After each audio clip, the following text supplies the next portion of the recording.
Welcome back, my friends. Once again, we're here with Pastor Bruce Dowell, and we were talking about 5 things we need to remember about HaShem. First of all, we need to remember that He is sovereign.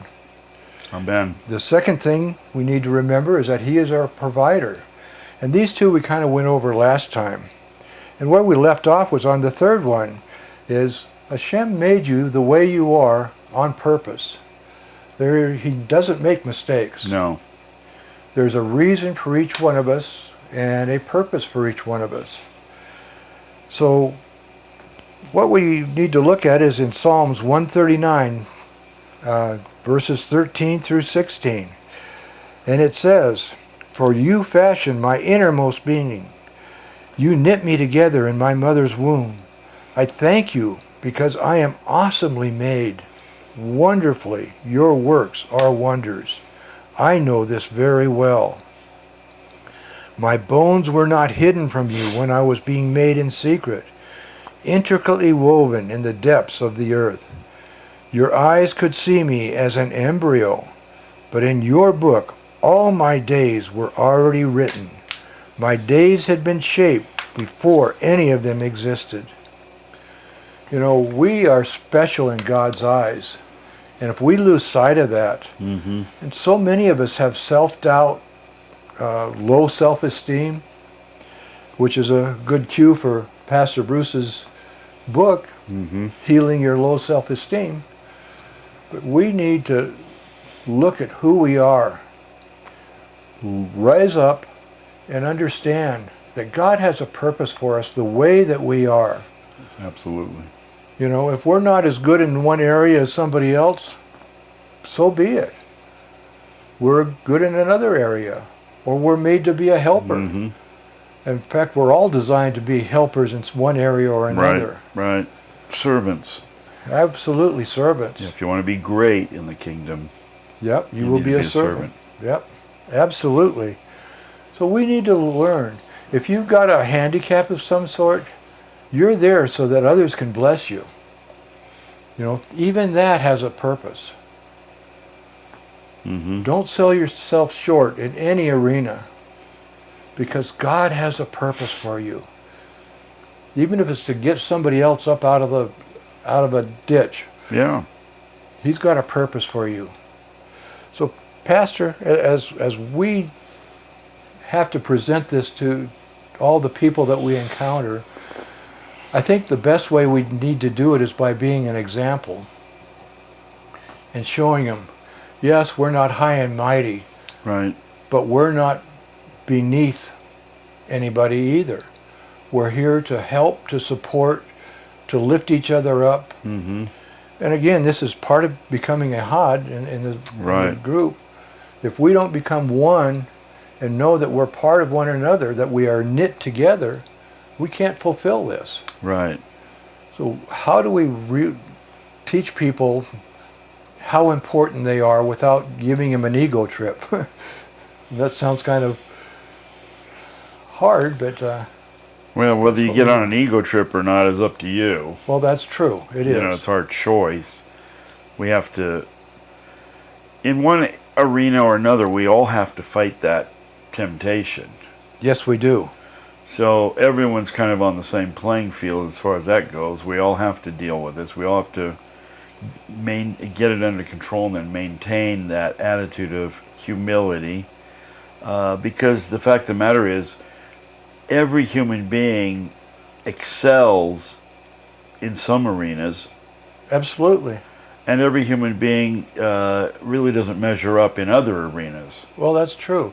One example that you brought up before is that lady that has no use of her arms and legs, and yet is a great painter. Yeah. Erica Estrada, or is that her name? No, that's I'm thinking of that Chips guy. I forget her name now, but yeah. You look at that. That's an example of a purpose that God has made for him. A friend of ours, Tony Melendez, was born with no arms, and he plays an awesome guitar with his toes. Wow. I mean, it's not just clunkety clunk. Right. He really does it. Yeah. So, I mean, he eats with his feet and everything. You know, he's just gotten up and over that hurdle. And certainly it's not easy. Right, exactly. And certainly you want to quit. But again, you're on the same playing field with everybody else. There's not a human being on planet Earth that hasn't wanted to quit. Yeah, that's for sure. Not one. So we're all on that same playing field. When you want to quit, you want to quit. It doesn't matter what your strengths or your weaknesses or disadvantages are. We're on that same playing field where, man, I'm depressed. I want to just stop. I want to quit. Yeah. I don't want to go on with this. It's too much. So we're all dealing with that. So we have to choose. Again, it goes back to that saying that I'm always stating, you choose. That's right. And that really is what it becomes. It's a choice. And if you make the choice to go towards the negative, then Satan will help you along with that. Absolutely, he will. And if you make the choice to go to the positive, then the Lord will help you along with that. Right. But you have to make the choice. Right. And one of the reasons for that is we've been given free will, which God never overrides. True. So, I mean, if you think about that, that's a pretty potent responsibility the Lord has given us. So he says, you know, come to me all that are heavy laden, weary and heavy laden, and I'll give you rest. He doesn't expect us to get up and over the hump on our own, but he does expect us to make the decision. Correct. And that's our choice. And that's also pressing into him. It is. And if you press into him on a daily basis, then when these negatives blindside you, which is how they always do, Yes, they do. you have that strength and that fortitude to make the right choice. Right. If you're already down and you get blindsided, you're almost out of the picture. That's very true. And point 3 here is goes right along with this, is Hashem made you the way you are. Hashem has a place where you truly belong. Yeah. And that goes right along with this, because with your handicaps, with your strengths, he has put you in a place where you fit. You just need to look for it. And as it says in 1 Peter chapter 2, verse 9, it says, but you are a chosen people, Yeah. the kings, Yeah. Kohanim, a holy nation, a people for God to possess. Why? In order for you to declare the praises of the one who called you out of darkness into his wonderful light. You know, whatever your circumstances, look to him and he will show you the way out. Yeah. And again, if Yeah. you are put in a place, and that's what it says, Yeah. God has a place where you truly belong, look to the people around you.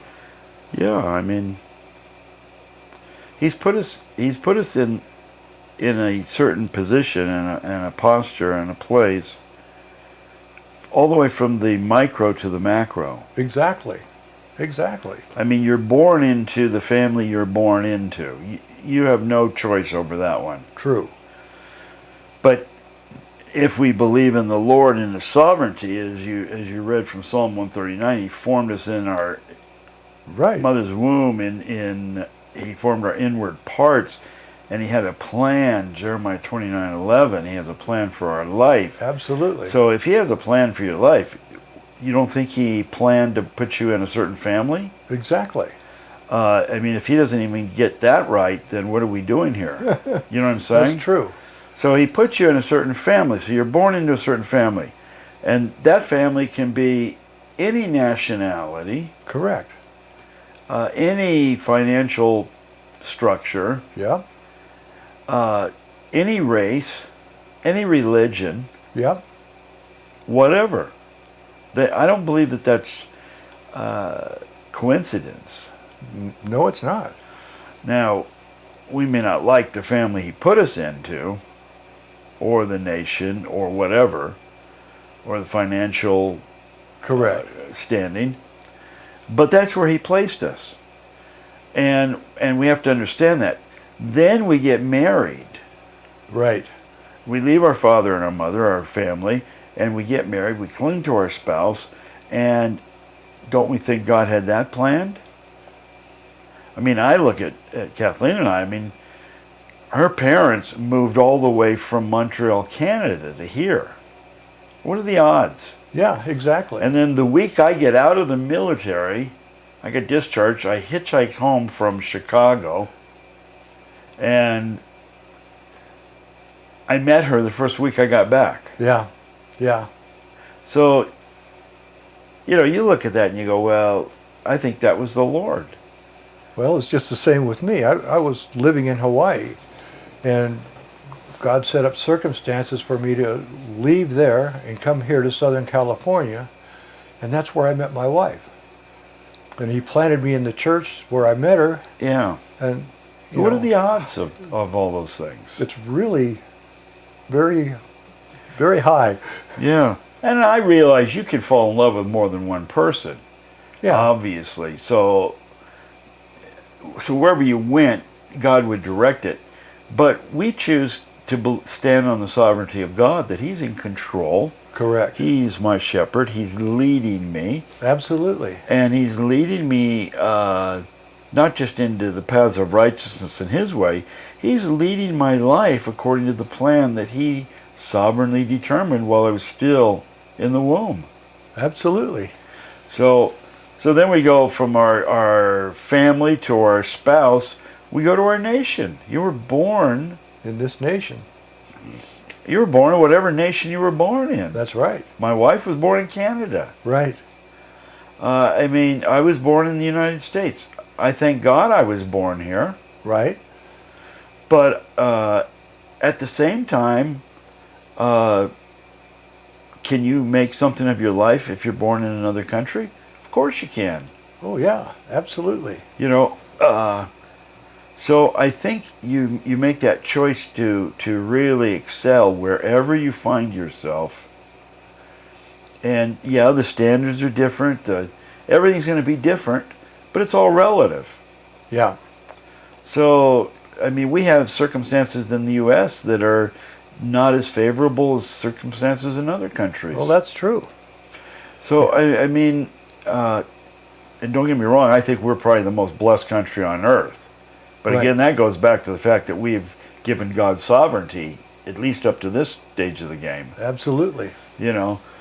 So you're born into the nation that you're born in. You're born into the faith you're born into. Yep. I was born into no faith. A general faith that there was a God, maybe. Yeah. Yeah. But certainly not a denominational type of faith. I never heard the gospel till I came to the Lord. Right. So my wife was born into the Catholic faith. Yeah. So I think that you make the most of whatever, because God can use any of it. Well, that takes us right into our fifth aspect. HaShem has a plan for your fulfillment. And for real inner peace, a person needs to know that he or she is competent, able, capable, and skilled at doing something. There is a wonderful sense of peace that comes when you know that you are capable of putting in a good performance or doing a good job. And in Ephesians chapter 2, verse 10, for we are of God's making, created in union with the Messiah Yeshua for a life of good actions already prepared by God for us to do so. This ties everything together, just as you were saying. It does. Now, my family, especially on my mother's side, was quite a bit different. My grandmother was taken as a child into slavery. Really? Yeah. And it was a few years later that her sister and her brother rescued her, and they escaped to Canada. Which country were they in? Sweden. In Sweden. Yeah. They escaped into Canada, where they met my grandfather, who was also from Sweden. And then they moved into Washington State. Wow. Where they raised the family. But they found through all that path to God and raise their family as Christians. Yeah, I mean, So it's interesting. I mean, we've never even heard about slavery in Sweden. yeah, Who was enslaving whom? well, it was the Swedish people, but Wild, eh? yeah, You never hear about that, do you? no, you don't. You know, I mean, if you speak about slavery and how your family, all those slaves, they dealt with it and they came out the better for it. Exactly. I mean, even in this country, it was really the black slaves that kept the Christian faith alive for quite some time. Yeah, it was. So, because they were so oppressed, they pressed into God when the whites had given up Exactly. for all intent and purpose, and they kept the faith alive. That's what it is. And then there was an outpouring in the Civil War, and a revival broke out. Right. And that was much to the credit of the black slaves. That's true. And that's a part of history we're never really exposed to either. That's right. So these people that were enslaved, and as pitiful and as bad as that is, they did something with their life. Yeah. Many exactly. of them. Some did, some didn't. That's how humans are. That's true. But the ones that did, I mean, Frederick Douglass, and I mean, it goes on and on and on. Oh, absolutely. The people that came out of that situation and made something of themselves and went on to make the world a better place. Exactly. And they chose to do that. Because God had a plan and a purpose for them. He had a plan, and they tapped into that plan. And they tapped into that plan. We have to do that. The Lord's very clear. He says in Jeremiah 29:11, he says, "I know the plans that I have for you, saith the Lord. Plans for a hope and for a future. Exactly. Plans to prosper you and not for calamity." Right. I mean, that's pretty powerful. He's not promising you a Mercedes-Benz for every day of the week. True. He's not saying it's going to be a walk in the park. In fact, he did promise us just the opposite of that. He said, in here you will have trials. You're going to have trials, he said. He made that very clear. That's not the small print. Absolutely. Yeah. You know what I mean? Really? That was very clear. And but if we choose to go through it with him, we come out the other side better for it. Exactly. And part of that is because we believe he's so much in control that he turns everything around and works everything together for our benefit, Yes, he does. for our good. Now, you either believe that or you don't. Right. You really, there's no middle ground there. That's true. You believe it or you don't. If you do believe it, then all of your thinking goes that direction. Correct. And if you don't believe it, all your thinking goes that direction. Well, and you can see that even in your examples. The people who choose to believe that were lifted up. Yeah. They made a difference. The people who chose not to believe it, obviously. Yeah. I mean, to me, it's so important that you get in touch with that, and we need to ask questions. Our audience needs to ask questions like, why am I here? Exactly. I'm not a mistake. You know what? Even if you got born out of wedlock, you're not a mistake. That's true. Even if you're the product of a rape, you're not a mistake. Right. God has a plan for your life Yes. to give you hope and a future, plans for prosperity, not for calamity. Exactly. And yeah, those are rough beginnings, no doubt, Yeah. but God has a plan, and if you get in touch with that plan, you ask that basic question, what is my purpose? Exactly. See, without a vision, without a purpose, you perish. Exactly. You do. And with a vision, with a purpose, you have something to work toward. Yep. It's really just that simple. And human beings are designed to be working and moving forward.